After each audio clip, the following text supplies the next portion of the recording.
Good evening. Good evening, ma'am. Good evening. Good evening, ma'am. Good evening, ma'am. കുറെ നാളായില്ലേ കണ്ടിട്ടല്ലേ? ഒരുപാട് നാളായി. ഇടയ്ക്ക് വെച്ച് പോയതാണ്. ഞാനെന്തോ ലീവ് ആയത് സമയത്താണ് നിങ്ങൾ പിന്നെ ഇതിന്ന് ഇതായി പോയത്. പിന്നെ കാണാനേ പറ്റിയിട്ടില്ല. സുഖാണോ? ആ സുഖമാണ്, കുഴപ്പമൊന്നുമില്ല. Good evening, ma'am. Good evening.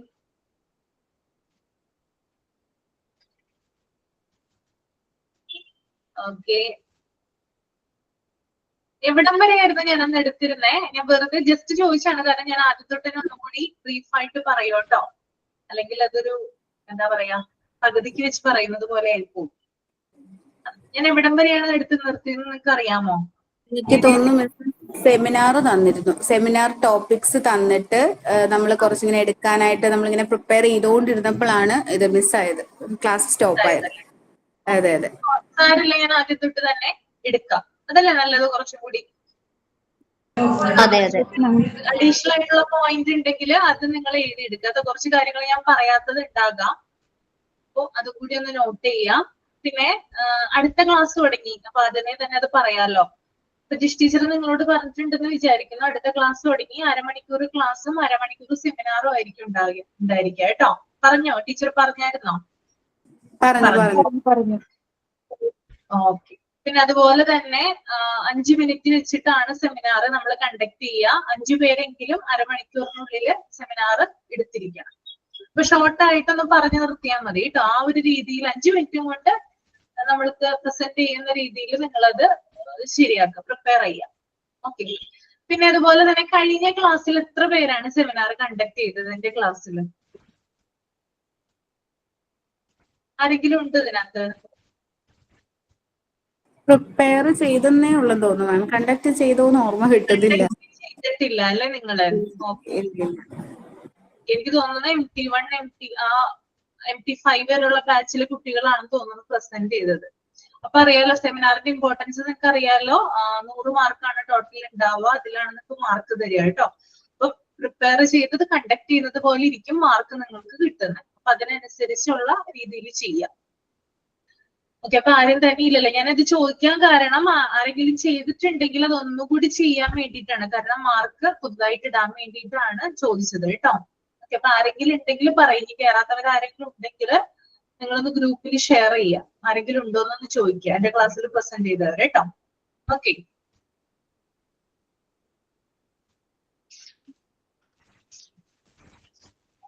അപ്പൊ നമുക്ക് സ്റ്റാർട്ട് ചെയ്യുന്നതിന് മുമ്പായിട്ട് പ്രയർ ചെയ്യാം. ആരാ പ്രയർ ചെയ്യാം?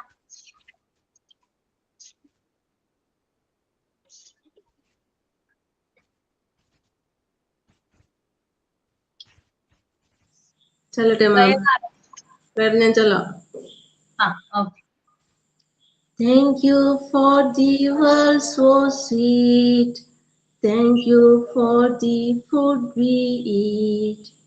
Thank you for the birds that sing. Thank you, God, for everything. Thank you, ma'am. Okay.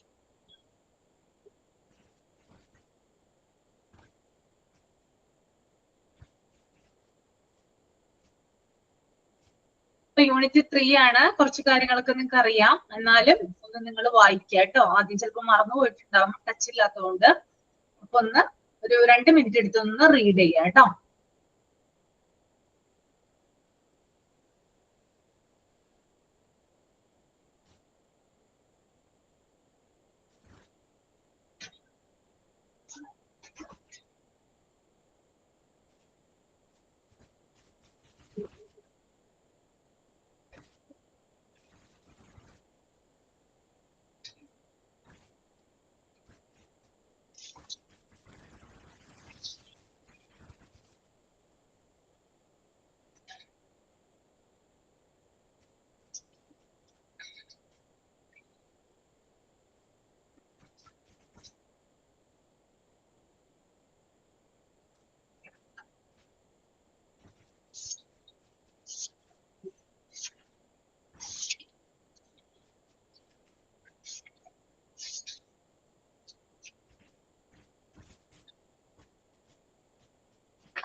Good evening, Tasmi.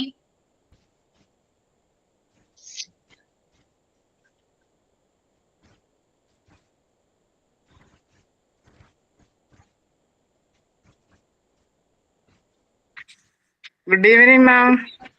Good evening, Jolie. So, എവിടെയായിരുന്നു ഇത്രയും നാള്? ഞാൻ ഇച്ചിരി തിരക്കില്ല. ആ തിരക്കിന്റെ പുറത്ത് ടെൻഷൻ ഓർത്ത് മാമിന് ഗുഡ് ഈവനിങ്ങിന് വരെ ഗുഡ് മോർണിംഗ് ആയി ടൈപ്പ് ചെയ്ത് വെച്ചതേ. ഞാന് എന്റെ മോന്റെ മാര്യേജ് ആയി മാമിനോട് ഇപ്പം പറയുക സ്റ്റാർട്ടിങ്ങിൽ തന്നെ. അപ്പൊ ഞാൻ എല്ലാരും വിളിക്കുന്ന ലിസ്റ്റ് ഇട്ടുകൊണ്ട് ക്ലാസ്സും കൂടെ കേൾക്കുക. എന്താണ് മാരേജ്? ജൂലൈ 3 എൻഗേജ്മെന്റ് കേരളത്തിൽ വെച്ച്, ജൂലൈ 12 ബാംഗ്ലൂരിൽ വെച്ച് മാരേജ്. മാം വരുവോ? എവിടെയാ സ്ഥലം? എവിടെയാ?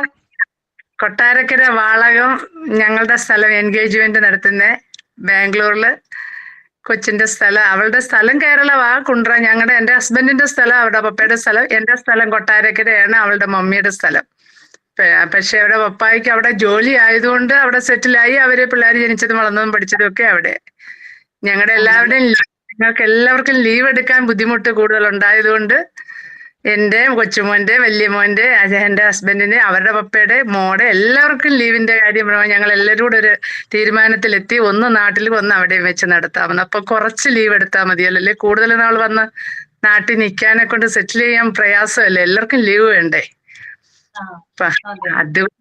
അതുകൊണ്ട് ഞങ്ങൾ കുറച്ച് നാളത്തേക്കായിട്ട് എൻഗേജ്മെന്റ് അവിടെ നടത്തി. അപ്പൊ ഞങ്ങൾ എൻഗേജ്മെന്റ് 2-3 ദിവസത്തിന് മുന്നേ ഞാൻ ഇവിടുന്ന് പോകും. വല്യമോനും അതുപോലെ ഒരു ഹസ്ബൻഡും അങ്ങനെ വരും.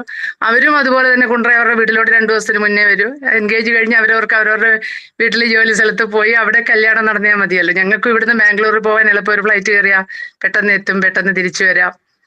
അപ്പൊ അങ്ങനെ അത് കഴിഞ്ഞ് മാരേജ് കഴിഞ്ഞുണ്ടെങ്കിൽ ഹസ്ബൻഡിന് തിരിച്ചു പോവാം. അപ്പൊ അതെല്ലാം അറേഞ്ച് ചെയ്ത് എല്ലാവരുടെയും സൗകര്യാർത്ഥം ജൂലൈ 3 എൻഗേജ് ആയിട്ട് തന്നെ എല്ലാവരെയും വിളിച്ച് നാട്ടില് കേരളത്തിൽ കൊട്ടാരക്കര വാളകം വെച്ച്, എന്നിട്ട് മാരേജ് ജൂലൈ 12 അവിടെ ബാംഗ്ലൂരിൽ വെച്ച്. ദൈവത്തിന്റെ കൃപയാൽ ദൈവപ്രകാരം ഞങ്ങൾ തീരുമാനിച്ചുറച്ചിരിക്കുന്നു. മാമിന്റെ എല്ലാ വിധത്തിലുള്ള സാന്നിധ്യവും ഞങ്ങൾ ആഗ്രഹിക്കുന്നു. പക്ഷെ മാമിന്റെ സാഹചര്യം ഞങ്ങൾക്ക് അറിയില്ല, വരാൻ പറ്റുമോ ഇല്ലയോ എന്നുള്ളത്. ഞങ്ങൾക്ക് സന്തോഷം തന്നെ. 2 സ്ഥാനത്തേക്കും വെൽക്കം ചെയ്യുന്നു.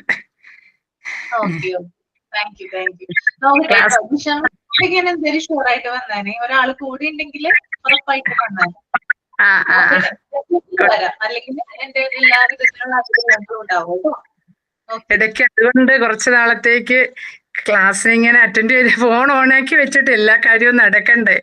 അപ്പോഴ് ചിലപ്പോൾ ഫോൺ ഓണാക്കി വെച്ചെങ്കിൽ ശ്രദ്ധിക്കാം, ചിലപ്പം ബുദ്ധിമുട്ട് കാണും, ചിലപ്പോൾ ക്ലാസ്സിൽ കയറാൻ ബുദ്ധിമുട്ട് കാണും. കുറച്ച് നാളത്തേക്ക് എന്നെ ഒന്ന് അഡ്ജസ്റ്റ് ചെയ്യണം. Okay ma'am. നമുക്ക് മൊഡ്യൂൾ 4 ആണ് കേട്ടോ, ചാപ്റ്റർ 3 മൊഡ്യൂൾ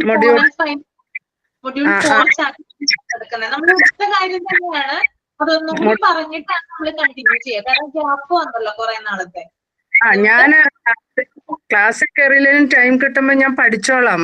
സ്വന്തമായിട്ട് പഠിക്കാം, എനിക്ക് അതിന് കുഴപ്പമില്ല. പക്ഷെ ടൈം അറേഞ്ച് ചെയ്യണമെന്നേ ഉള്ളൂ, കുറച്ച് ടൈം വേണം, അതിന് കുഴപ്പമില്ല. പിന്നെ ചിലപ്പോ പ്രോജക്റ്റ് അസൈൻമെന്റ് ഒക്കെ കുറച്ച് ലേറ്റ് ആവും, കാരണം ടൈം ഇല്ലാതെ തിരക്കിന്റെ ഇടയിൽ നമ്മൾ ചെയ്തു കഴിഞ്ഞാൽ ശരിയും തെറ്റായി പോകും അങ്ങ്. അതുകൊണ്ട് ഒന്ന് ശാന്തമായ എല്ലാ കാര്യം നടക്കത്തുള്ളൂ, അത്രേ ഉള്ളൂ. പിന്നെ മാക്സിമം പറ്റുന്നിടത്തോളം മാം വരണം. Okay ma'am, thank you ma'am. Okay, അപ്പൊ നമുക്ക് ഇൻട്രൊഡക്ഷനിലോട്ട് പോകാം. ഇൻട്രൊഡക്ഷൻ ഞാൻ പറഞ്ഞു തന്നതായിരുന്നു, എന്നാലും ഒന്നും കൂടി പറയാം. ഒരു സ്കൂളിന്റെ കാര്യങ്ങൾ മികച്ച രീതിയിൽ നടത്താൻ വേണ്ട പ്ലാനിങ്, അതുപോലെ തന്നെ അതിന്റെ അറേഞ്ച്മെന്റ്സിനെയാണ് എഡ്യൂക്കേഷണൽ മാനേജ്മെന്റ് എന്ന് പറയുന്നത് കേട്ടോ. വാട്ട് ഈസ് എഡ്യൂക്കേഷണൽ മാനേജ്മെന്റ് എന്ന് ചോദിച്ചു കഴിഞ്ഞാൽ നിങ്ങൾ ഉത്തരം പറഞ്ഞിരിക്കുന്നത് എന്താണ്? ഒരു സ്കൂളിന്റെ കാര്യങ്ങൾ മികച്ച രീതിയിൽ നടത്താൻ വേണ്ട പദ്ധതി അഥവാ പ്ലാനിങ്, അതുപോലെ തന്നെ അതിന് വേണ്ടിയിട്ടുള്ള അറേഞ്ച്മെന്റിനെയാണ് നമ്മൾ എഡ്യൂക്കേഷണൽ മാനേജ്മെന്റ് എന്ന് പറയും. ഞാൻ അന്ന് പറയാത്ത കുറെ പോയിന്റ്സ് ഇതിനകത്ത് ആഡ് ചെയ്യും കേട്ടോ, അപ്പൊ അതൊന്ന് നോട്ട് ചെയ്യാം. അപ്പൊ ഇതിനകത്ത് എഡ്യൂക്കേഷണൽ മാനേജ്മെന്റ് എന്ന് പറഞ്ഞു കഴിഞ്ഞാൽ അതിനകത്ത് പ്രോപ്പർ ആയിട്ടുള്ള ഒരു പ്ലാനിങ് ആണ് ഉണ്ടാവുക, അല്ലെങ്കിൽ പ്രോപ്പർ ആയിട്ടുള്ള അറേഞ്ച്മെന്റ് ആണ് ഉണ്ടാവുക. എന്തൊക്കെ കാര്യങ്ങളിലുള്ള അറേഞ്ച്മെന്റ്സ് ആയിരിക്കും ഉണ്ടായിരിക്കുക? എന്തൊക്കെ കാര്യങ്ങളുള്ള അറേഞ്ച്മെന്റ് ആയിട്ടുണ്ടായിരിക്കുക ഒന്ന് പറയാവോ? തമന്ന പറയാവോ? എന്തൊക്കെയായിരിക്കും arrangements? Proper records of the school അതാണോ മാം? പിന്നെ ഡിസിപ്ലിൻ, അതേപോലെ coordination, school planning, budget, school budget, അങ്ങനെയുള്ള കാര്യം. ഓക്കെ, എല്ലാ കാര്യങ്ങളും വരും അല്ലേ? അതുപോലെ തന്നെ സ്കൂളിന്റെ സമയക്രമം. ഓക്കെ, സ്കൂൾ ടൈമിംഗ് എപ്പോഴാണ്? പിന്നെ അതുപോലെ തന്നെ ഡിസിപ്ലിൻ, വിദ്യാർത്ഥികളുടെ അല്ലെങ്കിൽ സ്റ്റുഡൻസിന്റെ ഡിസിപ്ലിൻ, അതിന്റെ ബിഹേവിയർ എങ്ങനെ നമുക്ക് കൺട്രോൾ ചെയ്യാം സ്റ്റുഡൻസിന്റെ. അതുപോലെ തന്നെ പഠനവുമായി ബന്ധപ്പെട്ടിട്ടുള്ള കാര്യങ്ങൾ, സ്റ്റഡിയുമായി ബന്ധപ്പെട്ടിട്ടുള്ള കാര്യങ്ങള്, അധ്യാപകരുമായി ബന്ധപ്പെട്ടിട്ടുള്ള കാര്യങ്ങള്, അതുപോലെ തന്നെ ബഡ്ജറ്റ്, സാമ്പത്തികപരമായിട്ടുള്ള കാര്യങ്ങള്, റെക്കോർഡുകള്, പിന്നെ അതുപോലെ തന്നെ അവിടെ ജോലി ചെയ്യുന്ന സ്റ്റാഫുകള്, അവരുടെ ജോലി, ഇങ്ങനെയുള്ള, പിന്നെ അതുപോലെ തന്നെ എല്ലാവരുമായിട്ടുള്ള കോർഡിനേഷൻ, ഇതൊക്കെ എന്താണ് സ്കൂളിന്റെ പ്ലാനിങ്ങിലും അറേഞ്ച്മെന്റിലും വരുന്ന കാര്യങ്ങളാണ്. അപ്പൊ ഇതിനെയൊക്കെ നമ്മൾക്ക് ടോട്ടൽ ആയിട്ട് പറയാവുന്ന ഒരു പേരാണ് എന്ത്? എന്താ പറയുന്നതിനെ? പറ, എന്താ പറയുന്നേ? ഒരു വേർഡ്. Educational management. പിന്നെ ഈ കാര്യങ്ങളൊക്കെ നിയന്ത്രിക്കുന്ന ഒരു വ്യക്തി ഉണ്ടല്ലോ, ആ വ്യക്തിയുടെ പേരെന്താ? Head master. ഹെഡ് മാസ്റ്റർ അല്ലേ? കാര്യങ്ങളൊക്കെ കൺട്രോൾ ചെയ്യുന്നത് ഹെഡ് മാസ്റ്റർ അല്ലെങ്കിൽ പ്രിൻസിപ്പൽ എന്ന് പറയുന്ന വ്യക്തിയാണ്. അവരാണ് ഓവറോൾ കാര്യങ്ങൾ എന്ത് ചെയ്യുന്നത്? കൺട്രോൾ ചെയ്ത് കൊണ്ടുപോകുന്നത്. അപ്പൊ നിങ്ങൾക്ക് കൂടുതൽ കാര്യങ്ങൾ അറിയാൻ നിങ്ങൾക്ക് പാർട്ട് 4 എന്ന് പറയുന്നതിലോട്ട് നിങ്ങൾ കടന്നല്ലോ. ഡിപ്ലോമയിലുള്ളവര്, ഡിപ്ലോമയിൽ പഠിക്കുന്നതല്ലേ part 4, school management, office management, അങ്ങനെയുള്ള കാര്യങ്ങളൊക്കെ പഠിച്ചു കഴിഞ്ഞു നിങ്ങള്? സ്റ്റാർട്ട് ചെയ്ത്. ഓക്കെ, അപ്പൊ അതിനകത്ത് പറയുന്ന കാര്യങ്ങളൊക്കെ ഇതിനകത്ത് നമുക്ക് കണക്ട് ചെയ്യാവുന്നതാണ്. ഓക്കെ, അപ്പൊ പ്രിൻസിപ്പൽ അല്ലെങ്കിൽ ഹെഡ് മാസ്റ്റർ എന്ന് പറയുന്ന വ്യക്തിയാണ് എന്ത് ചെയ്യുന്നത്? ഓവറോൾ കാര്യങ്ങള് കൺട്രോൾ ചെയ്ത് കൊണ്ടുപോകുന്നത്. പിന്നെ ഇതിനകത്ത് ഡെമോക്രസിയുടെ ഒരു കാര്യം പറയുന്നുണ്ട്. സെക്കൻഡ് പാരയില് ഡെമോക്രസിയുമായി ബന്ധപ്പെട്ടൊരു കാര്യം പറയുന്നുണ്ട്. എന്താണ് എഡ്യൂക്കേഷണൽ മാനേജ്മെന്റിന്റെ ഡെമോക്രാറ്റിക് ആയിട്ടുള്ള ഒരു പ്രസൻസ്, അല്ലെങ്കിൽ എന്താണ് ഒരു ജനാധിപത്യ സമീപനം എന്ന് നമുക്ക് നോക്കാം. അതായത് സ്കൂളുകൾക്കും അതുപോലെ തന്നെ അവരുടെ അധ്യാപകരും അതുപോലെ തന്നെ എന്ത് ചെയ്യണം, അവിടെയുള്ള എല്ലാ സ്റ്റാഫുകൾക്കും കുറച്ച് സ്വാതന്ത്ര്യത്തോടെ ഇൻഡിപെൻഡന്റ് ആയിട്ട് പ്രവർത്തിക്കാൻ കഴിയണം അല്ലെ? സ്കൂളിലുള്ള ആളുകൾ എന്ത് ചെയ്യണം? അതായത് നമ്മുടെ എഡ്യൂക്കേഷനുമായി ബന്ധപ്പെട്ടിട്ടുള്ള എല്ലാ കാര്യങ്ങളിലും എന്ത് ചെയ്തിരിക്കണം? പങ്കെടുപ്പിക്കണം. അവർക്ക് കൂടുതൽ സ്വാതന്ത്ര്യം കൊടുക്കണം. അവർക്ക് കൂടുതൽ എഡ്യൂക്കേഷനുമായി ബന്ധപ്പെട്ടിട്ടുള്ള കാര്യങ്ങളിൽ ഡിസിഷൻസ് എടുക്കാൻ കഴിയണം. അതുപോലെ തന്നെ എല്ലാ കാര്യങ്ങളും ഒരു സ്കൂൾ ആവുമ്പോൾ അല്ലെങ്കിൽ ഒരു ഇൻസ്റ്റിറ്റ്യൂഷൻ ആവുമ്പോൾ അവിടെയുള്ള എല്ലാ കാര്യങ്ങളിലും അഭിപ്രായം പറയാനും അതുപോലെ തന്നെ തീരുമാനങ്ങൾ എടുക്കാനുള്ള സ്വാതന്ത്ര്യം അവിടെയുള്ള സ്റ്റാഫുകൾക്ക് കൊടുത്തിരിക്കണം. എന്നാൽ മാത്രമാണ് നല്ല രീതിയിൽ ഒരു പ്രോപ്പർ ആയിട്ട് ആ സ്കൂള് പ്രവർത്തിക്കുള്ളൂ അല്ലെ? അപ്പൊ അതിനെയാണ് നമ്മൾ ഡെമോക്രാറ്റിക് എന്താ പറയാ ആ ഒരു സമീപനം അല്ലെങ്കിൽ ആ ഒരു പ്രസൻസ് എന്നതുകൊണ്ട് ഉദ്ദേശിക്കുന്നത്. ഓക്കെ, കരിക്കുലത്തിലായാലും അല്ലെങ്കിൽ അക്കാദമി ടെക്സ്റ്റ് ബുക്കുകൾ തയ്യാറാക്കുന്നതിലായാലും ഒക്കെ എന്ത് ചെയ്യണം? സ്കൂളിലുള്ള ആളുകളെ കൂടി പങ്കെടുപ്പിച്ചിട്ടായിരിക്കണം നമ്മൾ ഇത്തരത്തിലുള്ള കാര്യങ്ങൾ റെഡിയാക്കേണ്ടത്. അപ്പൊ ഇങ്ങനെയുള്ള കാര്യങ്ങൾ ചെയ്യുന്നതിലൂടെ വിദ്യാർത്ഥികൾക്കും അതായത് സ്റ്റുഡൻസിനും അതുപോലെ ടീച്ചേഴ്സിനും തന്നെ റെസ്പോൺസിബിലിറ്റീസ് കൂടുന്നതാണ്. അപ്പൊ ഒരാളെ നമ്മൾ എന്തെങ്കിലും ഒരു കാര്യത്തിന് പങ്കെടുപ്പിക്കുവാണെങ്കിൽ അല്ലെ, ഒരാളെ പാർട്ടിസിപ്പേറ്റ് ചെയ്യുവാണെങ്കിൽ, ഇപ്പൊ നിങ്ങളിൽ ഒരാളെ ഞാൻ എല്ലാ കാര്യവും ഏൽപ്പിക്കാനായിട്ട് നിങ്ങളിൽ ഒരാളെ ഞാൻ എടുത്തു സെലക്ട് ചെയ്തെന്ന് വിചാരിക്കാം. അപ്പൊ അയാൾക്കൊരു ബോധം ഉണ്ടാവും അല്ലെ, എന്നെ ടീച്ചർ ഇതിനു വേണ്ടിയിട്ടാണ് ഏൽപ്പിച്ചിരിക്കുന്നത്, അപ്പൊ എനിക്ക് ചില റെസ്പോൺസിബിലിറ്റീസ് ഉണ്ട്, അതെനിക്ക് കൃത്യസമയത്ത് നിറവേറ്റണം എന്നുള്ളൊരു ബോധം നിങ്ങൾക്ക് വരും. ഓക്കെ, അപ്പൊ റെസ്പോൺസിബിലിറ്റീസ് കൂട്ടാനും ഇത്തരത്തിലുള്ള കാര്യങ്ങളിലൂടെ നമുക്ക് സാധിക്കുമെന്നാണ് ഇവിടെ പറയുന്നത്. ഓക്കെ, മനസ്സിലായല്ലോ? കൺഫ്യൂഷൻ ഒന്നുമില്ലല്ലോ, അറിയാവുന്ന കാര്യമല്ലേ? ഈ ഡീറ്റെയിൽ ചെയ്യേണ്ടല്ലോ. Okay, the next one, areas of educational administration. ഓഡ് ബൈ ടെഡിനെ കുറിച്ച് ഞാൻ പറഞ്ഞു തന്നിട്ടുണ്ടായിരുന്നല്ലോ. ഓഡ് ബൈ ടെഡ് എന്താണ്? എഡ്യൂക്കേഷണൽ അഡ്മിനിസ്ട്രേഷന്റെ 5 ഏരിയാസ് ആയിട്ട് തിരിച്ചിട്ടുണ്ട്. അതിനകത്ത് പ്രൊഡക്ഷൻ വരുന്നുണ്ട്, assuring public use, finance and accounting, personnel and coordination ആണ്. അപ്പൊ വാട്ട് ഈസ് പ്രൊഡക്ഷൻ? പ്രൊഡക്ഷൻ എന്താണ്? എന്താണ് തമന്ന പ്രൊഡക്ഷൻ? അതായത് നമ്മുടെ എന്താണ് ഓർഗനൈസേഷണൽ ഗോളിന് വേണ്ടിയിട്ട് നമ്മൾ പ്രിപ്പയർ ചെയ്യുന്നത്, എന്താണ് സെറ്റപ്പ് ചെയ്യാനുള്ളത്, നമ്മുടെ പ്രോപ്പർ എയിം എന്താണെന്നുള്ളത്, എഡ്യൂക്കേഷണൽ നമ്മുടെ ഫൈനൽ പ്രോഡക്റ്റ് ഇപ്പൊ എഡ്യൂക്കേഷനെ സംബന്ധിച്ചിടത്തോളം എന്താണ് സ്റ്റുഡൻസിന്റെ റിസൾട്ട് ആണ്. അപ്പൊ അതിനു വേണ്ടി നമുക്ക് എന്തൊക്കെ ചെയ്യാം ഒരു അങ്ങനെയാണോ മാം? മറന്നുപോയി. അല്ലേ? ഓക്കെ, ഞാനൊന്ന് കുറച്ച് ചുരുക്കി പറഞ്ഞുതരാം. എന്താണ് നെയിമാണ്, അതായത് സ്റ്റുഡൻസിന്റെ ഫൈനൽ പ്രൊഡക്റ്റ് അല്ലെങ്കിൽ അവരുടെ ആ ഒരു ഫൈനൽ ഇതെന്ന് പറയുന്നത് അവരുടെ റിസൾട്ട് ആണ് അല്ലെ. അപ്പൊ റിസൾട്ടിന് വേണ്ടിയിട്ട് എന്തൊക്കെ കാര്യങ്ങൾ ചെയ്യാം, എന്തൊക്കെ കാര്യങ്ങൾ നമുക്ക് അവർക്ക് ചെയ്തു കൊടുക്കാം? അതായത് അവർക്ക് കൂടുതൽ അറിവ് കൊടുക്കാം അല്ലെ, അല്ലെങ്കിൽ അവർക്ക് കൂടുതൽ എന്താ പറയാ നോളജ്, അല്ലെങ്കിൽ അവർക്ക് വളരാൻ വേണ്ടിയിട്ടുള്ള കാര്യങ്ങൾ നമുക്ക് ചെയ്തു കൊടുക്കാം. ഓക്കെ, അതുപോലെ തന്നെ നല്ല ടീച്ചേഴ്സിനെ അവർക്ക് കൊടുക്കാം, അല്ലെങ്കിൽ നല്ല ടീച്ചേഴ്സിനെ സെലക്ട് ചെയ്ത് അവർക്ക് കൊടുക്കുന്നത് വഴി, അല്ലെങ്കിൽ സ്റ്റുഡൻസിന് കൊടുക്കുന്നത് വഴി അവരുടെ വിദ്യാഭ്യാസം അല്ലെങ്കിൽ എഡ്യൂക്കേഷൻ എന്ന് പറയുന്നത് കൂടുതൽ ആകുന്നതാണ് അല്ലെ. നല്ല ടീച്ചേഴ്സിന്റെ എന്താ പറയാ, നമുക്ക് അറിയാലോ, ഒരു ഇൻസ്റ്റിറ്റ്യൂഷനിൽ നല്ല ടീച്ചേഴ്സ് പഠിപ്പിക്കാനായിട്ടുണ്ടെങ്കിൽ അതുമൂലം ആ സ്റ്റുഡൻസ് വളരുകയും അതുപോലെ തന്നെ ആ സ്റ്റുഡൻസിലൂടെ മറ്റുള്ളവരിലേക്ക് ഇത് പാസ് ആകുകയും ചെയ്യും അല്ലെ. ഇൻഫോർമേഷൻസ് ഈ സ്റ്റുഡൻസിന് കയ്യെത്തി പിടിക്കാവുന്ന, അതായത് അവരുടെ സക്സസ് എന്ന് പറയുന്നത് വളരെ എളുപ്പത്തിലായിരിക്കുള്ളൂ അല്ലെ. നല്ല ടീച്ചേഴ്സ് ആണ് ഒരു സ്ഥാപനത്തിൽ പ്രവർത്തിക്കുന്നതെങ്കിൽ. ഇതൊക്കെ പ്രൊഡക്ഷനുമായി ബന്ധപ്പെട്ടിട്ടുള്ളതാണ് കേട്ടോ. അതുപോലെ തന്നെ ക്ലാസ്സുകൾ ശരിയായ സമയത്ത് നടക്കുന്നത്. ഇപ്പൊ നിങ്ങൾക്ക് ഒരു ടൈം തന്നിട്ടുണ്ട് ഇവിടെ അല്ലെ, 7 മണി തൊട്ട് 8 മണി വരെയാണ് എന്ത് നിങ്ങളുടെ ടൈം എന്ന് പറയുന്നത്. അപ്പൊ ആ സമയത്ത് നിന്ന് കുറച്ച് ഇപ്പൊ ഒരു 7:15 7:30 കഴിയുമ്പോഴാണ് തുടങ്ങുന്നതെങ്കിൽ അത് നിങ്ങളുടെ ക്ലാസ്സിനെ മോശമായിട്ട് ബാധിക്കും. അപ്പൊ കറക്റ്റ് ആയിട്ട് ക്ലാസ്സുകൾ നടക്കുന്നതും പ്രൊഡക്ഷനുമായി ബന്ധപ്പെട്ടിട്ടാണ്. പിന്നെ അതുപോലെ തന്നെ സിലബസിന് അനുസൃതമായിട്ട് പഠിപ്പിക്കുന്നത്, സിലബസ് ഓവറോൾ കവർ ചെയ്യുന്നത്, സിലബസിലുള്ള കാര്യങ്ങൾ പറയുന്നത്, സിലബസിനോട് റിലേറ്റ് ചെയ്തിട്ടുള്ള കാര്യങ്ങൾ പറയുന്നത്, അതൊക്കെ എന്താണ് പ്രൊഡക്ഷനുമായി ബന്ധപ്പെട്ടാണ്. പിന്നെ അതുപോലെ തന്നെ വിദ്യാർത്ഥികൾക്ക് ആവശ്യമായിട്ടുള്ള പഠന സാഹചര്യം ഒരുക്കുന്നത്. അവർക്ക് അതായത് ഒരു എന്താ പറയുക, ഒരു സ്കൂള് നമ്മൾക്കുണ്ട് അല്ലെങ്കിൽ കുട്ടികൾ ഉണ്ട് എന്ന് പറഞ്ഞിട്ട് നമുക്ക് കാര്യമില്ല. സ്റ്റുഡൻസിന് പഠിക്കാനുള്ളൊരു അറ്റ്മോസ്ഫിയർ എന്ത് ചെയ്യണം, നമ്മൾ ഒരുക്കി കൊടുക്കേണ്ടതുണ്ട്. അതും എന്താണ് പ്രൊഡക്ഷനുമായി ബന്ധപ്പെട്ടാണ്. അപ്പോ ഒരു ഫൈനൽ റിസൾട്ട്, കുട്ടികളുടെ ഫൈനൽ റിസൾട്ട്, അതായത് അവരുടെ ആ ഒരു ഗെയിം റിസൾട്ട് കൂടുതൽ ഉണ്ടാവുന്നതിന് വേണ്ടിയിട്ട് നമുക്ക് ചില കാര്യങ്ങൾ ചെയ്യാവുന്നതാണ്. അതിനെയാണ് പ്രൊഡക്ഷൻ എന്ന് പറയുന്നത്. അതിനകത്ത് ചില കാര്യങ്ങൾ വരുന്നുണ്ട്. അതിനകത്ത് ഒന്നാണ് വിദ്യാർത്ഥികൾക്ക് ആവശ്യമായിട്ടുള്ള അറിവ് കൊടുക്കുക എന്നുള്ളത്. രണ്ടാമത്തെ കാര്യമാണ് നല്ല അധ്യാപകർ വഴി കുട്ടികളെ പഠിപ്പിക്കുന്നത്. മൂന്നാമത്തതാണ് ക്ലാസ്സുകൾ കൃത്യസമയത്ത് നടക്കുന്നത്. നാലാമത്തതാണ് സിലബസിന് അനുസൃതമായി പഠിപ്പിക്കുന്നത്.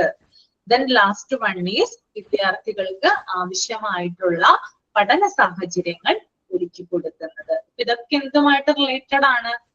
എന്തുമായിട്ട് റിലേറ്റഡ് ആണ്? റിലേറ്റഡ് ആണ് കേട്ടോ. ഓക്കെ, നോട്ട് ചെയ്യുന്നുണ്ടോ നിങ്ങൾ ഞാൻ പറയുന്നത്? ഇതൊന്നും അന്ന് പറഞ്ഞു തന്നിട്ടുണ്ടായിരുന്നില്ല കേട്ടോ. നോട്ട് ചെയ്യുന്നുണ്ട് അല്ലേ? ഓക്കെ, ഒരു പ്രാവശ്യം കൂടി ആ പോയിന്റ്സ് ഒന്ന് പറയുന്നു സർ. ഒരു പ്രാവശ്യം കൂടി പറയാം. വിദ്യാർത്ഥികൾക്ക് പഠന മേഖലയിൽ അറിവ് നൽകുന്നതിന്, വിദ്യാർത്ഥികൾക്ക് പഠന മേഖലയിൽ അറിവ് നൽകുന്നതിന്. രണ്ടാമത്തത് നല്ല അധ്യാപകർ വഴി കുട്ടികൾക്ക് പഠനം നൽകുന്നതിന്, നല്ല അധ്യാപകർ വഴി കുട്ടികൾക്ക് പഠനം നൽകുന്നതിന്. ദെൻ മൂന്നാമത്തെ പോയിന്റ് ക്ലാസുകൾ കൃത്യസമയത്ത് നടത്തുന്നത്, ക്ലാസുകൾ കൃത്യസമയത്ത് നടത്തുന്നത്.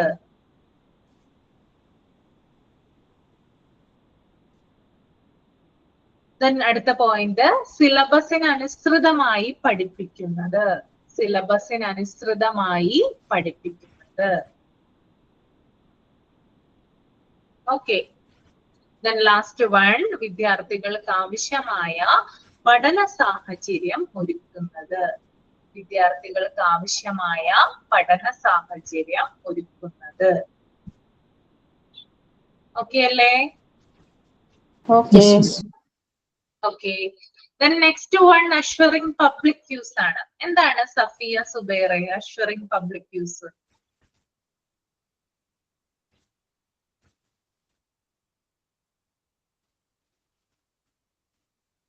മറന്നുപോയോ? ആർക്കും ഓർമ്മയില്ല? ആ നോട്ടിൽ തന്നെയാണോ എഴുതുന്നത്, അല്ലെങ്കിൽ പുതിയ നോട്ട് മേടിച്ചായിരുന്നോ? ആ നോട്ട് കയ്യിലുണ്ടോ? ഉണ്ട് മാം, ഇന്നിപ്പോ കയ്യിലില്ല. അതായത് നമ്മൾക്ക് ഇതിനകത്ത് എഡ്യൂക്കേഷൻ മാനേജ്മെന്റ് എന്ന് പറയുന്നത് കൂടുതൽ പബ്ലിക്കിനെയും കൂടി ഉൾപ്പെടുത്തി, ജനങ്ങളെയും കൂടി ഉൾപ്പെടുത്തി അവർക്ക് ആവശ്യമായിട്ടുള്ള കാര്യങ്ങൾ ചെയ്തു കൊടുക്കുക എന്നുള്ളതും കൂടിയുണ്ട്.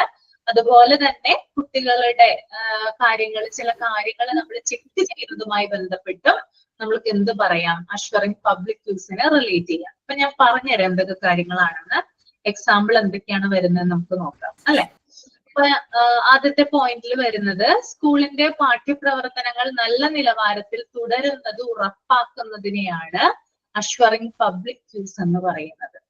സ്കൂളിലെ കറക്റ്റ് ആയിട്ടുള്ള പഠന രീതികൾ ഉണ്ടല്ലോ, അത് നല്ല നിലവാരം, നല്ല സ്റ്റാൻഡേർഡോട് കൂടിയാണോ ഓരോ സ്കൂളുകളിലും പഠിപ്പിക്കുന്നതെന്ന് ഉറപ്പാക്കുന്നു.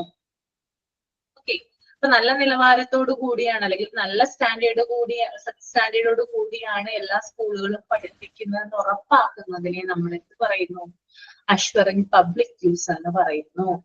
അതുപോലെ തന്നെ ടീച്ചിങ് നല്ല ക്വാളിറ്റി ഉള്ളതാണോ എന്ന് പരിശോധിക്കുന്നതും അഷ്വറിംഗ് പബ്ലിക് യൂസിൽ വരുന്നതാണ് അല്ലെ.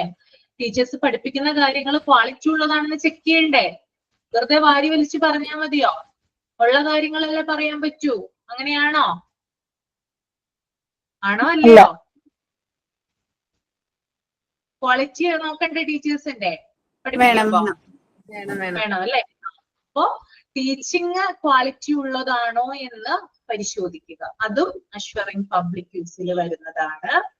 പിന്നെ അതുപോലെ തന്നെ സ്കൂൾ നിയമങ്ങള്, അതുപോലെ തന്നെ നയങ്ങള്, സ്കൂളിൻ്റെതായിട്ടുള്ള ചില പോളിസീസ് ഉണ്ട്, പ്രൊസീജിയേഴ്സ് ഉണ്ട്, ലോസ് ഉണ്ട്, ഇതൊക്കെ പാലിക്കുന്നുണ്ടോ എന്ന് ഉറപ്പുവരുത്തുന്നു. ഓക്കെ, ഇപ്പൊ സ്കൂളിൻ്റെതായിട്ടുള്ള ചില ലോസുകൾ ഉണ്ട്, പോളിസി ഉണ്ട്, അതുപോലെ തന്നെ ചില പ്രൊസീജിയേഴ്സ് ഉണ്ട്, ഇതൊക്കെ കറക്റ്റ് ആയിട്ട് പാലിക്കുന്നുണ്ടോ എന്ന് ഉറപ്പുവരുത്തുന്നു. പിന്നെ അതുപോലെ തന്നെ എല്ലാ വിദ്യാർത്ഥികൾക്കും പഠിക്കാൻ അവസരം കിട്ടുന്നുണ്ടോ, അതും കൂടി അഷ്വറിംഗ് പബ്ലിക് യൂസുമായിട്ട് നമുക്ക് റിലേറ്റ് ചെയ്യാവുന്നതാണ് കേട്ടോ.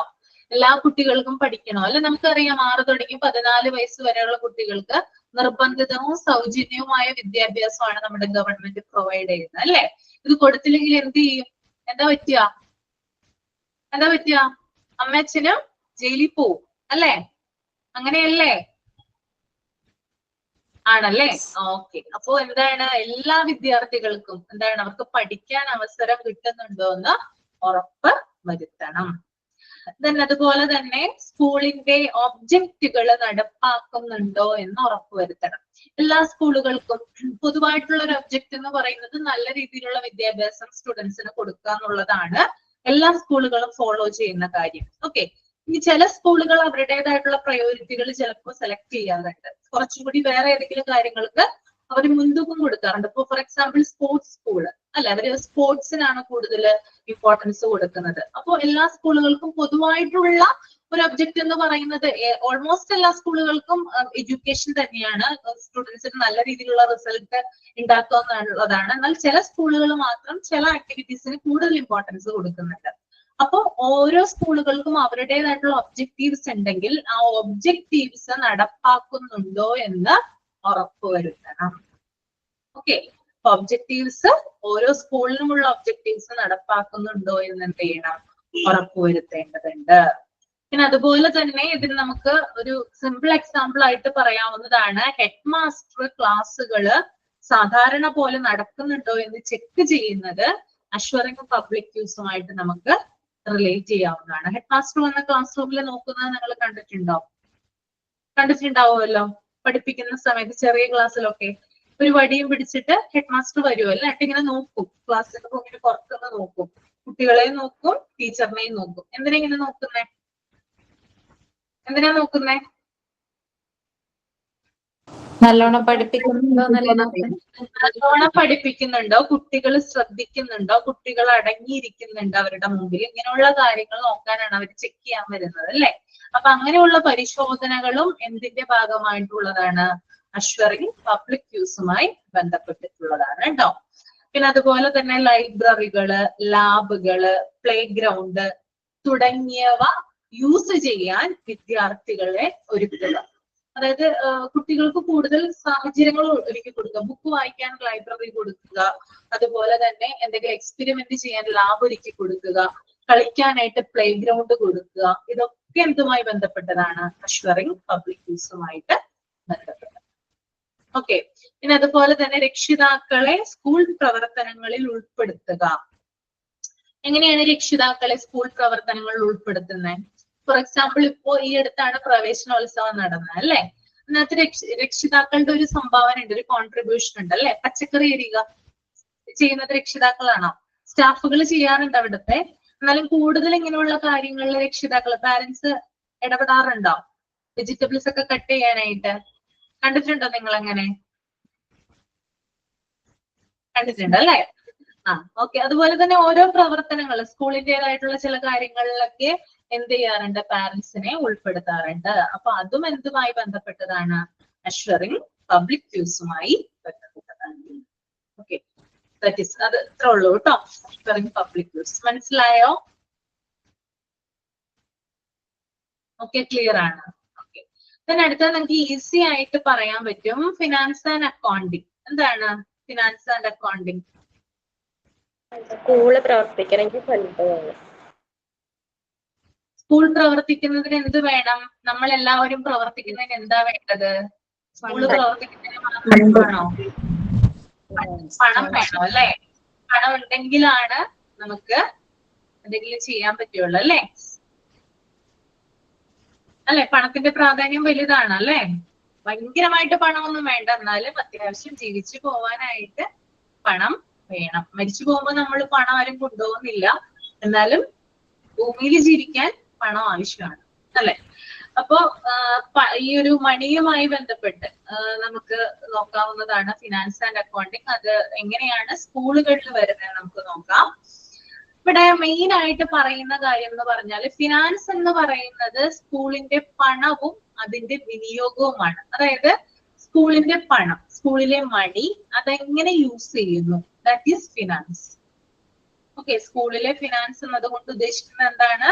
സ്കൂളിന്റെ പണം അതെന്തിനു വേണ്ടി ചെലവഴിക്കുന്നു, ദാറ്റ് ഈസ് ഫിനാൻസ് എന്ന് പറയും. ഓക്കെ, എന്നാൽ അക്കൗണ്ടിങ് എന്ന് പറയുന്നത് എന്താ? അതായത് മാം അതിന്റെ ഇൻപുട്ടും ഔട്ട്പുട്ടും കൃത്യമായി രേഖപ്പെടുത്തണം എന്നല്ലേ? അക്കൗണ്ടിങ് ആണ് രേഖപ്പെടുത്തുന്നത് കേട്ടോ. അക്കൗണ്ടിങ്. ഫിനാൻസ് എന്ന് പറയുന്നത് പണമാണ്, അതെങ്ങനെ വിനിയോഗിക്കുന്നു എന്നുള്ളതാണ് ഫിനാൻസ് എന്നതുകൊണ്ട് ഉദ്ദേശിക്കുന്നത്. എന്നാൽ അക്കൗണ്ടിങ് എന്നത് ആ പണം എങ്ങനെ ചെലവായി എന്ന് രേഖപ്പെടുത്തുന്നതാണ്. ഓക്കെ, നമ്മൾക്കിപ്പോ കുറച്ച് പണം കിട്ടി, നിങ്ങളുടെ കയ്യിൽ ഒരു 10,000 രൂപ കിട്ടി എന്ന് വിചാരിക്കാം. നിങ്ങൾ അത് എന്തിനെങ്കിലും വേണ്ടി ചെലവഴിച്ചു, ദാറ്റ് ഈസ് ഫിനാൻസ്. എന്നാൽ നിങ്ങൾ അതൊരു ഡയറിയിലോ അല്ലെങ്കിൽ നിങ്ങളുടെ സിസ്റ്റത്തിലോ അത് രേഖപ്പെടുത്തി വെക്കുവാണെങ്കിൽ that is accounting. Okay, difference മനസ്സിലായോ?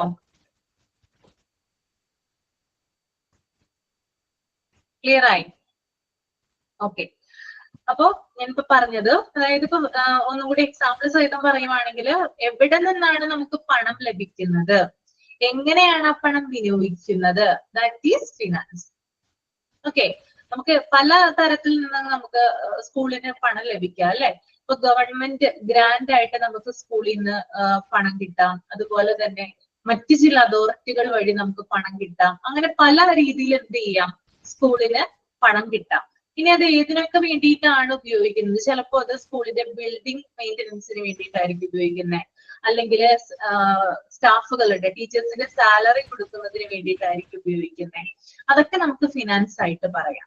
ഓക്കെ, ഇനി അക്കൗണ്ടിങ് എന്ന് പറയുന്നത് ആ പണം എങ്ങനെ ചെലവായി എന്ന് രേഖപ്പെടുത്തി വെക്കുന്നതാണ്. ഒന്നില്ലെങ്കിൽ അത് രജിസ്റ്ററിലായിരിക്കാം രേഖപ്പെടുത്തി വെക്കുന്നത്, അല്ലെങ്കിൽ നമ്മുടെ സിസ്റ്റം കമ്പ്യൂട്ടറിലാവാം രേഖപ്പെടുത്തി വെക്കുന്നത്. That is accounting.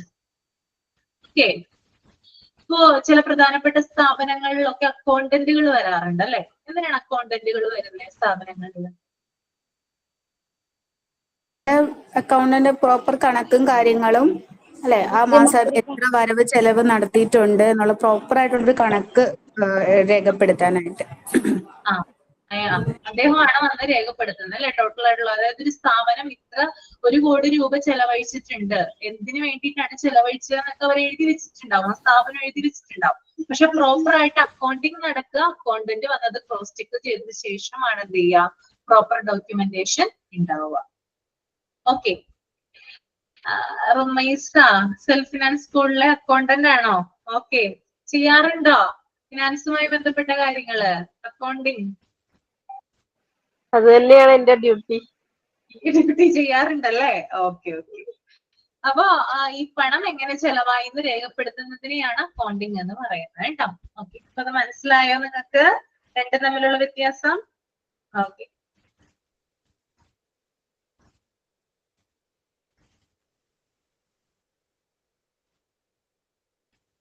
കമ്പനിയുടെ അക്കൗണ്ടന്റ് ആണ്, പല അക്കൗണ്ടന്റ്മാരും ഇവിടെ ഉണ്ടല്ലോ അല്ലെ? ഓക്കെ.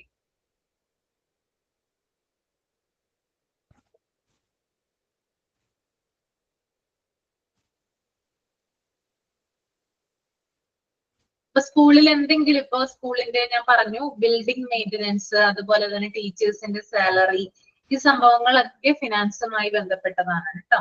പല രീതിയിൽ സ്കൂളിൽ എന്ത് ചെയ്യുന്നുണ്ട്, പണം ചെലവഴിക്കുന്നുണ്ട്. ദാറ്റ് ഈസ് ഫിനാൻസ് എന്ന് പറയുന്നത്. അത് രേഖപ്പെടുത്തി വെക്കുന്നതിനെയാണ് അക്കൗണ്ടിങ് എന്ന് പറയുന്നത്. ഓക്കെ, നെക്സ്റ്റ് വൺ പേഴ്സണൽ ആണ്. What is personal? എന്താണ് പേഴ്സണൽ? എംപ്ലോയീസ് എംപ്ലോയീസ് ആണല്ലേ.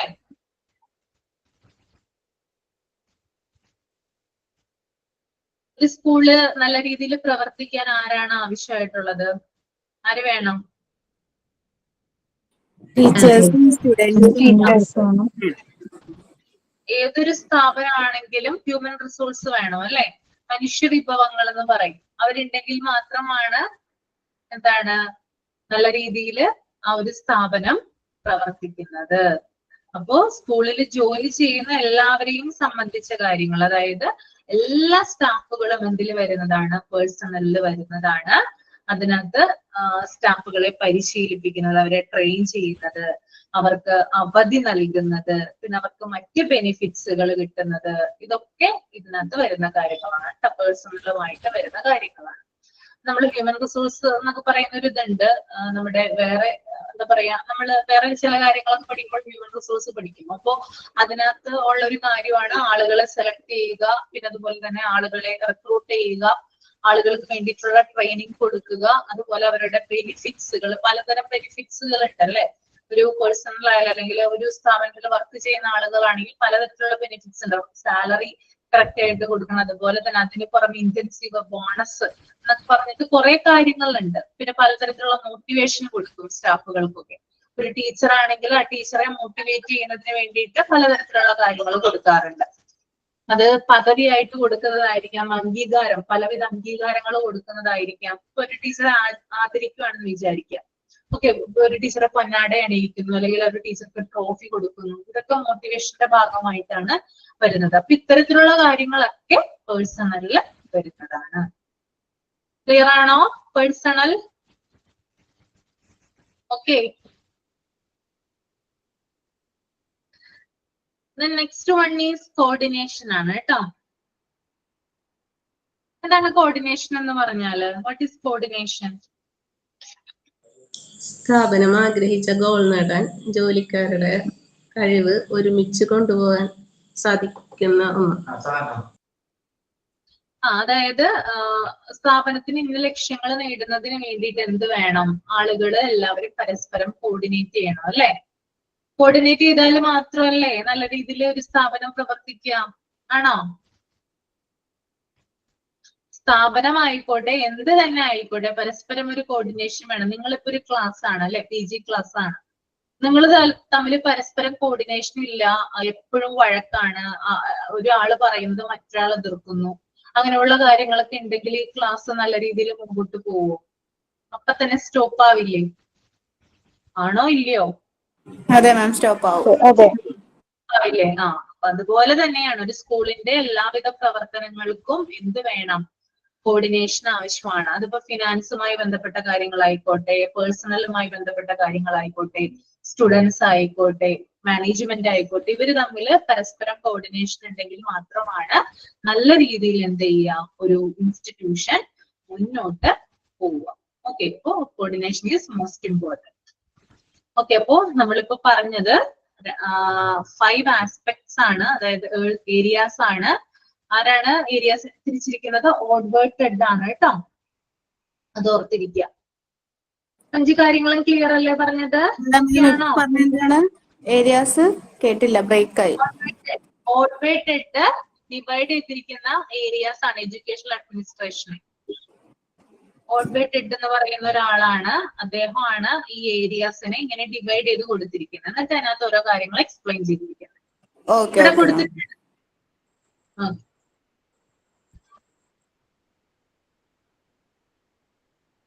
നെക്സ്റ്റ് വൺ നിങ്ങളൊന്ന് വായിക്കുക കേട്ടോ.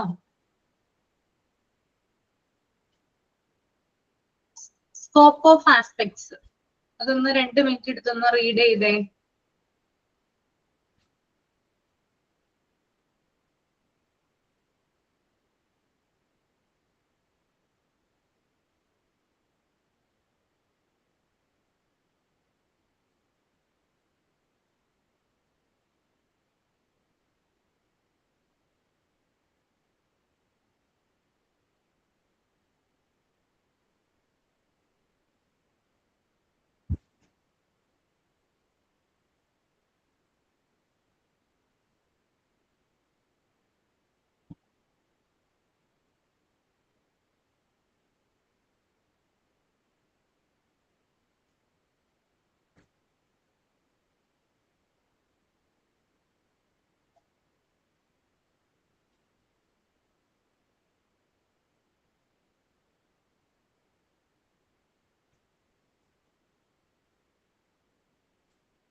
മിസ്സേ, ഈ ഓഡ്വേറ്റഡ് ആരാന്നൊക്കെ ചോദിച്ചിട്ട് എക്സാമിനൊക്കെ വരുമോ? ഒരു ലൈൻ മാത്രം എഴുതിയാൽ മതി കേട്ടോ ഓഡ്വേറ്റഡിനെ കുറിച്ച്. ഞാൻ പറഞ്ഞുതരാം.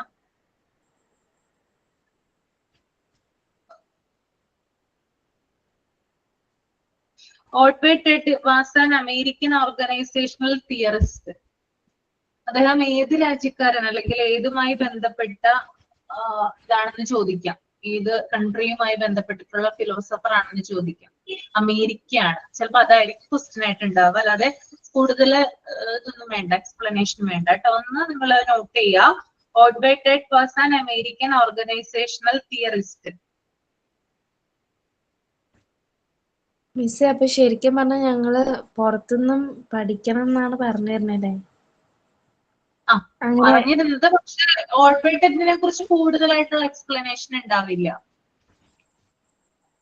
ഓഡ്വേറ്റഡ് ഏത് ഇപ്പോ എത്ര തരം പുറത്തുനിന്ന് പഠിക്കണം എന്ന് പറഞ്ഞിട്ടുണ്ടായിരുന്നു, എന്നാലും നമുക്ക് ഇതിനകത്ത് കൂടുതൽ കാര്യങ്ങൾ നമ്മുടെ ടെക്സ്റ്റിൽ തന്നെ ഉണ്ട്.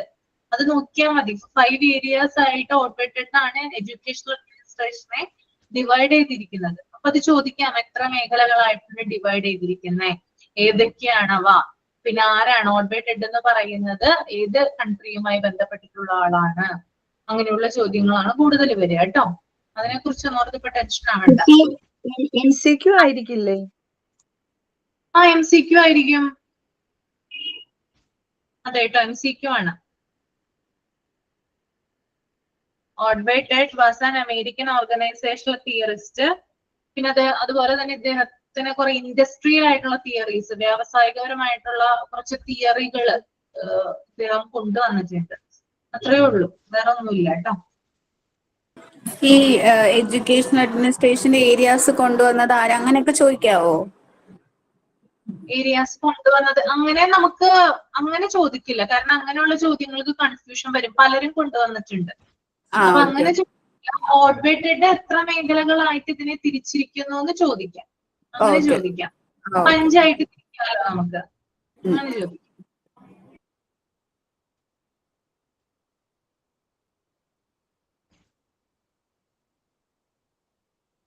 ഓക്കെ, അപ്പൊ നമുക്ക് നോക്കാം അല്ലെ അടുത്തത്. എന്താണ് legal structure? What is mean by legal structure? നിയമപരമായ ഘടന. Rules and regulations. നിയമപരമായിട്ടുള്ള ഒരു ഘടനയാണ് അല്ലെ ലീഗൽ സ്ട്രക്ചർ എന്ന് പറയുന്നത് അല്ലെ. ഒരു വിദ്യാഭ്യാസ സ്ഥാപനം അല്ലെങ്കിൽ ഒരു എഡ്യൂക്കേഷൻ ഇൻസ്റ്റിറ്റ്യൂഷൻ പ്രവർത്തിക്കുന്നതിന് എങ്ങനെ പ്രവർത്തിക്കണമെന്ന് അതിന് കുറച്ച് നിയമങ്ങളുണ്ട്. അതുപോലെ തന്നെ കുറച്ച് റൂൾസ് ആൻഡ് പ്രൊസീജിയേഴ്സ് ഉണ്ട് ഒരു സ്ഥാപനം പ്രവർത്തിക്കണമെങ്കിൽ. അതിനെയാണ് നമ്മൾ ലീഗൽ സ്ട്രക്ചർ എന്ന് പറയാം. പിന്നെ വിദ്യാഭ്യാസ സ്ഥാപനങ്ങൾക്ക് ഓരോ എഡ്യൂക്കേഷണൽ ഇൻസ്റ്റിറ്റ്യൂഷൻ എന്ന് പറയുന്നത് ഓരോ ടൈപ്പ് ആയിരിക്കും അല്ലെ. അപ്പൊ ഏത് ടൈപ്പ് ആണ്, ഇപ്പൊ ഗവൺമെന്റ് ആണോ പ്രൈവറ്റ് ആണോ രണ്ടും കൂടി മിക്സ് ആണോ, അങ്ങനെയുള്ള കാര്യങ്ങളൊക്കെ നമ്മൾ നോക്കാറുണ്ട്. പിന്നെ അതുപോലെയുള്ള അവിടെയുള്ള സ്ട്രക്ചർ എന്താണ്. ഇപ്പൊ ഗവൺമെന്റ് ഇൻസ്റ്റിറ്റ്യൂഷനിൽ നിന്ന് കുറച്ച് വ്യത്യസ്തമായിരിക്കും പ്രൈവറ്റ് ആയിട്ടുള്ള അല്ലെ. ഗവൺമെന്റ് സ്കൂളിൽ നിന്ന് കുറച്ച് വ്യത്യസ്തമായിരിക്കുള്ളൂ പ്രൈവറ്റ് സ്കൂൾ എന്ന് പറയുന്നത്. അതിൽ നിന്ന് കുറച്ച് വ്യത്യസ്തമായിരിക്കുള്ളൂ എയ്ഡഡ് സ്കൂൾ എന്ന് പറയുന്നത്. അപ്പൊ ഇതിനൊക്കെ ഓരോരോ ലോസ് ആൻഡ് റെഗുലേഷൻസ് അല്ലെങ്കിൽ ലോസ് നിയമങ്ങളുണ്ട്. അപ്പൊ അതൊക്കെയാണ് ലീഗൽ സ്ട്രക്ചറിൽ വരിക അല്ലെ. ഇതിപ്പോ ഈ ഒരു സ്മാർട്ട് ശ്രീ എന്ന് പറയുന്നത് ഒരു എഡ്യൂക്കേഷണൽ ഇൻസ്റ്റിറ്റ്യൂഷൻ ആണ് അല്ലെ. അല്ലെ, എഡ്യൂക്കേഷണൽ ഇൻസ്റ്റിറ്റ്യൂഷൻ അല്ലേ? ആണോ? അതെ. അതെ. അപ്പൊ ഇവിടെ കുറച്ച് ലോസ് ആൻഡ് റെഗുലേഷൻസ് ഉണ്ട്. പക്ഷെ ഇവിടെയുള്ളത് പോലെ ആയിരിക്കില്ല മറ്റ് എഡ്യൂക്കേഷൻ സ്ഥാപനങ്ങളിൽ ഉണ്ടാകുന്നത്, വ്യത്യസ്തമായിരിക്കാം. അപ്പൊ ഓരോന്നിനും ഏത് ടൈപ്പ് ആണ് വേണ്ടത്, ഏത് ടൈപ്പിലുള്ള ഏത് തരം ലോസ് ആൻഡ് റെഗുലേഷൻസ് ആണ് വേണ്ടതെന്ന് തീരുമാനിക്കുന്നത് അവിടെയുള്ള മാനേജ്മെന്റ് ആയിരിക്കുള്ളൂ. അപ്പൊ ഓരോന്നിനും എന്തുണ്ട്, ലീഗൽ സ്ട്രക്ചർ ഉണ്ട്. അതുപോലെ തന്നെ നമുക്ക് തോന്നിയ പോകണം അല്ലെങ്കിൽ നമുക്ക് വേണ്ട അല്ലെങ്കിൽ നമ്മൾ വിചാരിച്ചു ഇങ്ങനെ ഒരു നിയമം വേണം അല്ലെങ്കിൽ ഇങ്ങനെ ആയിരിക്കണം, അങ്ങനെയൊന്നും നമുക്ക് ഒരു അതോറിറ്റി അല്ലെങ്കിൽ മാനേജ്മെന്റ് ആണെങ്കിൽ നമുക്ക് തീരുമാനിക്കാൻ പറ്റില്ല. അതിന് മുകളിൽ ചില അതോറിറ്റീസ് ഉണ്ട്. അവരുടെ എന്താ ഫോളോ അപ്പ് അനുസരിച്ചിട്ടാണ് ഓരോ ഇൻസ്റ്റിറ്റ്യൂഷണൽ നിയമങ്ങളും അതുപോലെയുള്ള കാര്യങ്ങളൊക്കെ റെഡിയാക്കുന്നത് കേട്ടോ. ഓക്കെ, അങ്ങനെയും ഉണ്ട്. അപ്പോ തീർത്തും മാനേജ്മെന്റിന് മാത്രം ലോസ് ആൻഡ് റെഗുലേഷൻസ് ഫുൾ ആയിട്ട് ക്രിയേറ്റ് ചെയ്യാനായിട്ട് പറ്റില്ല. മുകളിലുള്ള അതോറിറ്റികളുടെ പെർമിഷൻ കൊണ്ട് മാത്രമാണ് മറ്റുള്ള അതോറിറ്റീസിന് എന്ത് ചെയ്യാൻ പറ്റുള്ളൂ, വർക്ക് ചെയ്യാനായിട്ട് സാധിക്കുള്ളൂ. അപ്പൊ അതും നോക്കേണ്ടതുണ്ട്. Okay, that is legal structure. അടുത്തത് പ്യൂപ്പിൾസ് ആണ്. ആരാണ് പ്യൂപ്പിൾസ് എന്ന് പറയുന്നത് ഇവിടെ? പ്യൂപ്പിൾസ് ആണല്ലേ. ഓക്കെ, ഒരു സ്കൂൾ എന്ന് പറയുമ്പോൾ അതിന്റെ സെൻട്രൽ പോയിന്റ് അല്ലെങ്കിൽ ഒരു സെന്റർ ഓഫ് അട്രാക്ഷൻ എന്ന് പറയുന്നത് അവിടുത്തെ സ്റ്റുഡൻസ് ആണ്. അപ്പോ അവരെ അനുയോജ്യമായ രീതിയിൽ അവരുടെ ആവശ്യങ്ങളും കഴിവുകളും പരിഗണിച്ച് അവർക്ക് വിദ്യാഭ്യാസം നൽകണം. ഓക്കെ, ഇപ്പൊ സ്റ്റുഡൻസിന് ഇപ്പൊ നമ്മുടെ മുമ്പിൽ ധാരാളം സ്റ്റുഡൻസ് ഉണ്ട്. ഇപ്പൊ നിങ്ങളൊക്കെ സ്റ്റുഡൻസ് ആണല്ലോ, എന്റെ സ്റ്റുഡൻസ് ആണ് നിങ്ങളൊക്കെ. നിങ്ങൾക്ക് പലതരത്തിലുള്ള കഴിവുകൾ ഉണ്ടാവാം, കുറവുകൾ ഉണ്ടാവാം. അതിനനുസരിച്ച് എന്ത് ചെയ്യണം, നിങ്ങളുടെ കാര്യങ്ങൾ, നിങ്ങളുടെ ടാലന്റുകൾ, നിങ്ങളുടെ വീക്ക് പോയിന്റ് ഇതൊക്കെ കൺസിഡർ ചെയ്തായിരിക്കണം എന്ത് ചെയ്യേണ്ടത്, ഞാൻ നിങ്ങൾക്ക് എഡ്യൂക്കേഷൻ നൽകേണ്ടത്.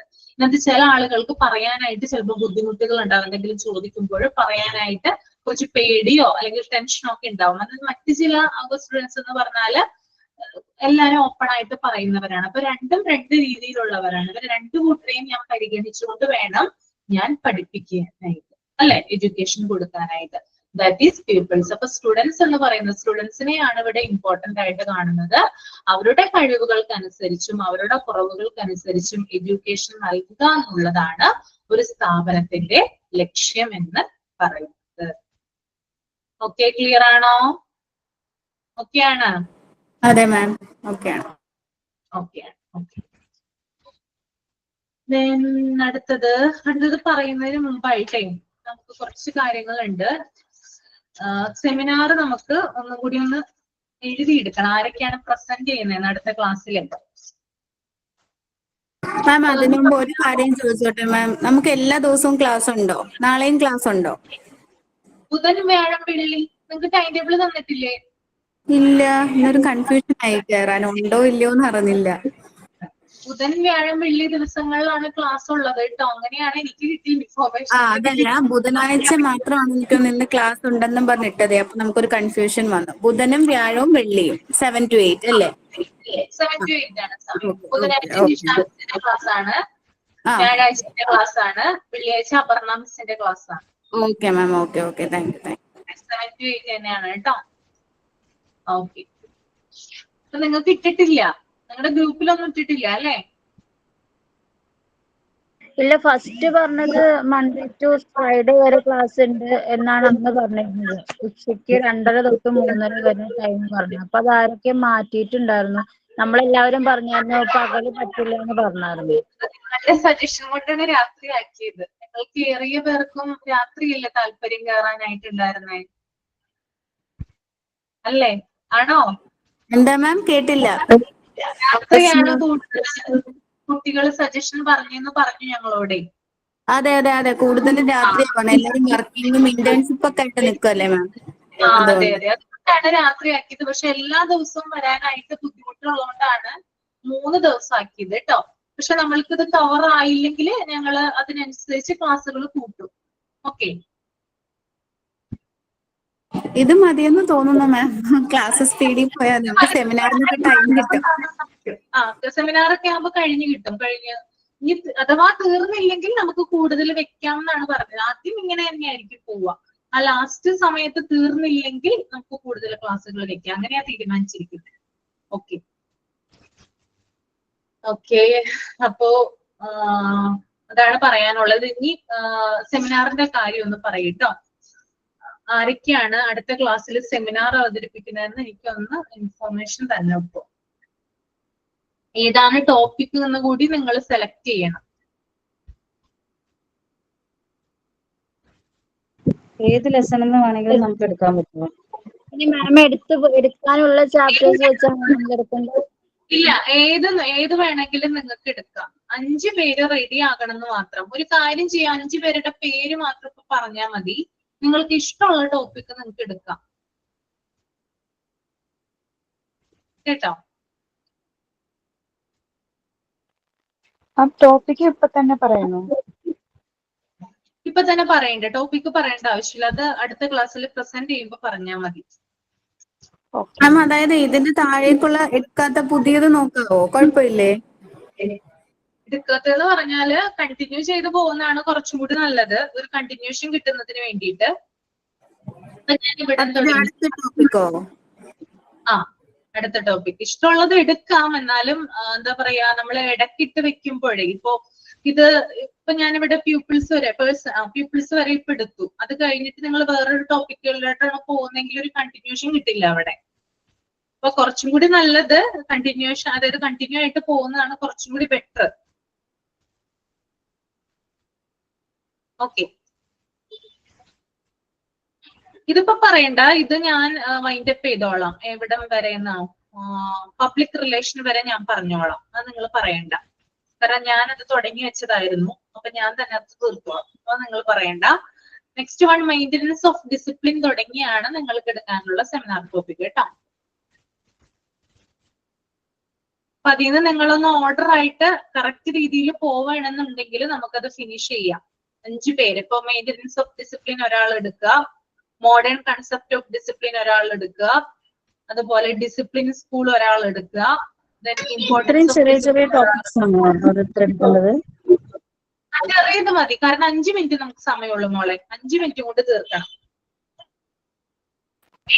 അതുകൊണ്ടാണ് ചെറിയ ടോപ്പിക് തരുന്നത്. അപ്പൊ ഓർഡറിൽ പോവാം. ഇപ്പൊ റീജ മറ്റേ ഇതെടുക്കാന്ന് പറഞ്ഞല്ലോ, മെയിന്റനൻസ് എടുക്കാന്ന് പറഞ്ഞു. ഞാൻ മോഡേൺ കൺസെപ്റ്റ് എടുക്കാം.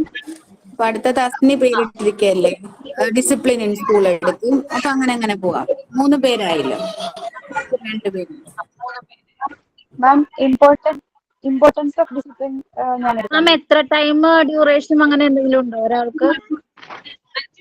5 മിനിറ്റ് ആണ് കേട്ടോ.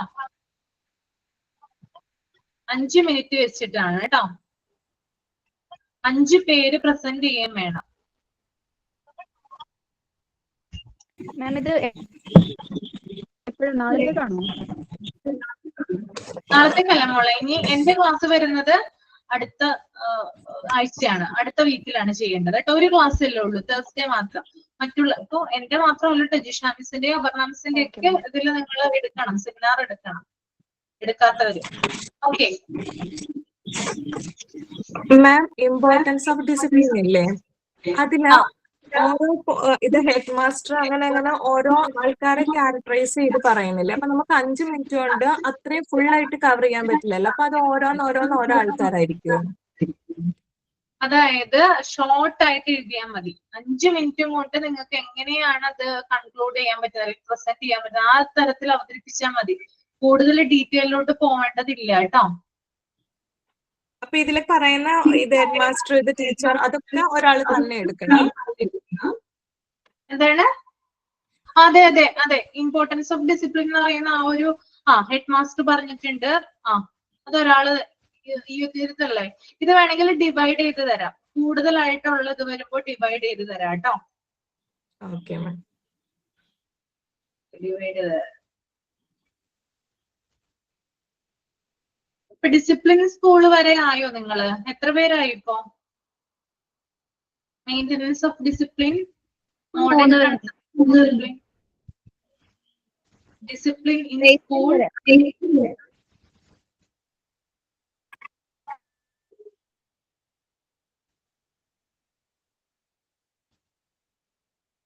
ഈ ഓരോ പോയിന്റുകൾ ഉണ്ടല്ലോ. ഇപ്പോ ഇതിനകത്ത് ഈ കുട്ടി പറഞ്ഞല്ലോ, ഇത് ഹെഡ് മാസ്റ്റർ എന്ന് പറയുന്നത് അതൊരാള് എടുത്താൽ മതി. 5 മിനിറ്റ് കൊണ്ട് തീർക്കാൻ പറ്റും. ഹെഡ് മാസ്റ്റർ മനസ്സിലായോ? അതുപോലെ തന്നെ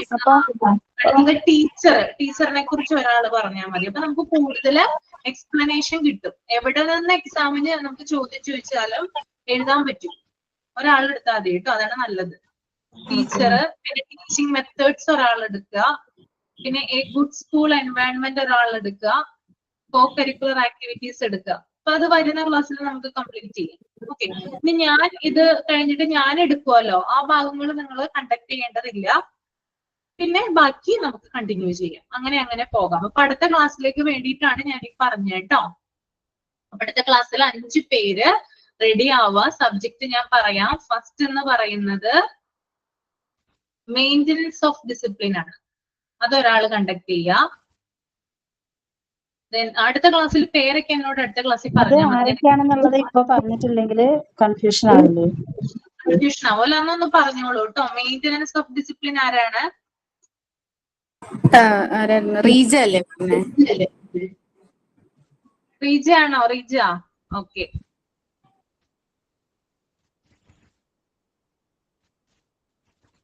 അടുത്തത് മോഡേൺ കൺസെപ്റ്റ് ഓഫ് ഡിസിപ്ലിൻ. ഞാനാണ് മാം, തമന്ന. റീജയുടെ സ്പെല്ലിംഗ് ഒക്കെ എനിക്ക് അടുത്ത വീക്കിൽ പറഞ്ഞാൽ മതി. Reeja, okay ma'am. ഓക്കെ. 2 റീജമാരൊക്കെ ഉണ്ടെങ്കിലേ നമുക്ക് മാർക്ക് ഇടാൻ ബുദ്ധിമുട്ടാവും. അതാണ്.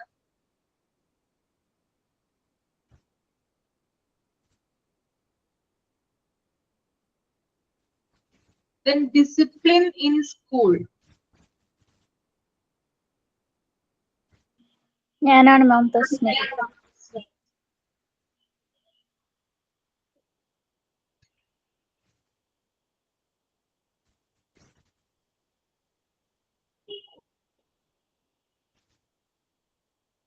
Then importance of discipline.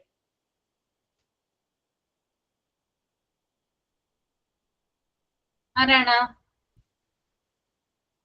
ഡീസിനായിരുന്നു. ഷെറിനാണോ? ആരാണ്? ഡെയ്സണോ? ഡെയ്സി. മാം അതില് ഫസ്റ്റ് പോയിന്റ് അല്ലേ? അങ്ങനെയല്ലേ മാം? അതില് ഫസ്റ്റ് പോയിന്റ് ഇമ്പോർട്ടൻസ് ഓഫ് ഡിസിപ്ലിനില് ഒരു പാരാഗ്രാഫ് പറഞ്ഞിട്ടുണ്ടല്ലോ ആദ്യം, അത് മാത്രം മതി. Okay okay okay ma'am. ഡെയ്സിനല്ലേ? Yes ma'am. Then headmaster. ഞാൻ പറയാം. നൗഫല. ഓക്കെ.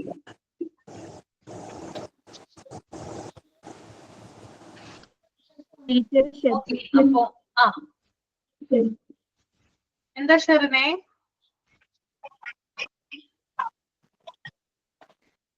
അല്ല, ടീച്ചർ എന്നുള്ള ടോപ്പിക് ഞാനോ? 5 പേരായല്ലോ. 5 പേരായി. നെക്സ്റ്റ് അടുത്ത വീക്കിൽ കേട്ടോ. പറഞ്ഞാൽ മതി. MT8 ആണ്. ഓക്കെ. MT8 കുട്ടികൾ ഭയങ്കര ആക്റ്റീവ് ആണെന്ന് ഇവിടെ ആതിര മിസ്, പിന്നെ അതുപോലെ തന്നെ അപർണ മിസ്, അവരൊക്കെ എന്നോട് പറഞ്ഞിട്ടുണ്ടായിരുന്നു. എനിക്ക് നിർഭാഗ്യവശാൽ നിങ്ങളുടെ ക്ലാസ്സിൽ കയറാൻ പറ്റിയിട്ടില്ല കേട്ടോ. ഭയങ്കര ആക്റ്റീവ് ആണെന്ന് പറഞ്ഞിട്ട് ഷമിസും പറഞ്ഞിട്ടുണ്ടായിരുന്നു. നല്ല സന്തോഷമായി. 5 പേരും. ബാക്കിയുള്ളവർ ഇനാക്റ്റീവ് ആണെന്നല്ല കേട്ടോ ഉദ്ദേശിച്ചേ. ഇവര് കുറച്ച് ഹൈപ്പർ ആക്റ്റീവ് ആണ് അല്ലേ? ആണോ? പ്രൗഡാണ്. ഓക്കെ, അപ്പൊ നമ്മുടെ ക്ലാസ് വൈൻഡപ്പ് ചെയ്യാം അല്ലേ? ക്ലാസ് എല്ലാവർക്കും മനസ്സിലായല്ലോ? ഓക്കെ ആണോ? സംശയങ്ങളൊന്നും ഇല്ലല്ലോ? ഇല്ല മാം, ഓക്കെ ആണ്. ഓക്കെ, അപ്പൊ നമുക്ക് വൈൻഡപ്പ് ചെയ്യാം. Okay, thank you. അപ്പൊ നമുക്ക് ഇനി അടുത്ത വീക്ക് കാണാം കേട്ടോ. Okay ma'am, thank you. Thank you ma'am. Okay ma'am. Thank you. Good night. By.